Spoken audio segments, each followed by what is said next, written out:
Kenya has joined the world in marking International Day of the Elderly, now to appreciate the contribution of the elderly in society under the theme Resilience of Older Persons in a Changing World. The elderly in Nyagonyi, Kisii County were celebrated as the community was called upon to ensure their safety by protecting them against acts of violence often meted on them.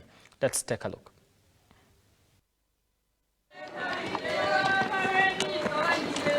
The International Day of the Elderly was introduced by the United Nations General Assembly with the aim of honoring the contribution of older persons and looking into the problems that they face.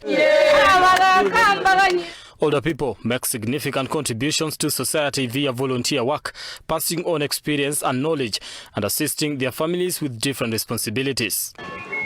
While marking the day in Kenya, the national government, civil society organizations and gender activists have condemned cultural practices that brought suffering to the elderly. We are here to mark the World Elderly Day, to mark in Nyagonyi, being that here we had victims, we had even survivors.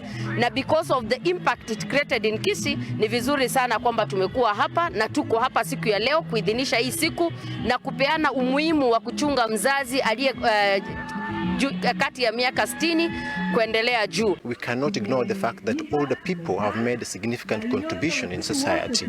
And two, unfortunately, society has never appreciated those contributions that older people have made.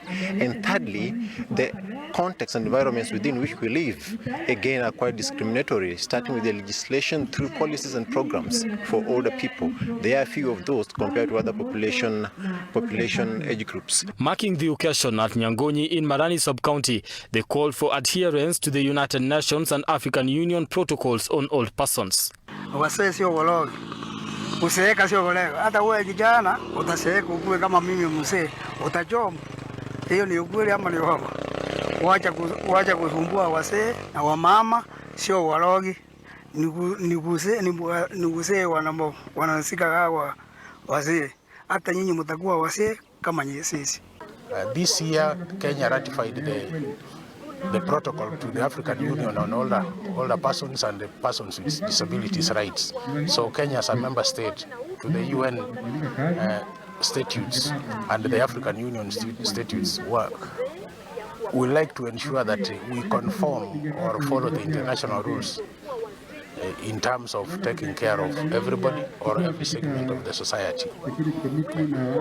Nyagonyi shot into international limelight last year when 4 elderly women were forcefully pulled out of their houses by marauding youth and lynched in broad daylight on allegations of being witches. We were here last year tukipigania the Marani 4 women that were lynched on allegation ya witchcraft, na today tukaona ya kwamba itakuwa mzuri sana kuleta zote tunazokuwa nazo, kuleta malalamishi, kuleta shukran, kwa sababu tangu last year I think it has taken some time hatujasikia kesi ingine ya lynching. Director of Social Development Lesen Mogaka disclosed that Kisii County had 88,200 elderly people over 60 years and above, 16 of who were victims of abuse.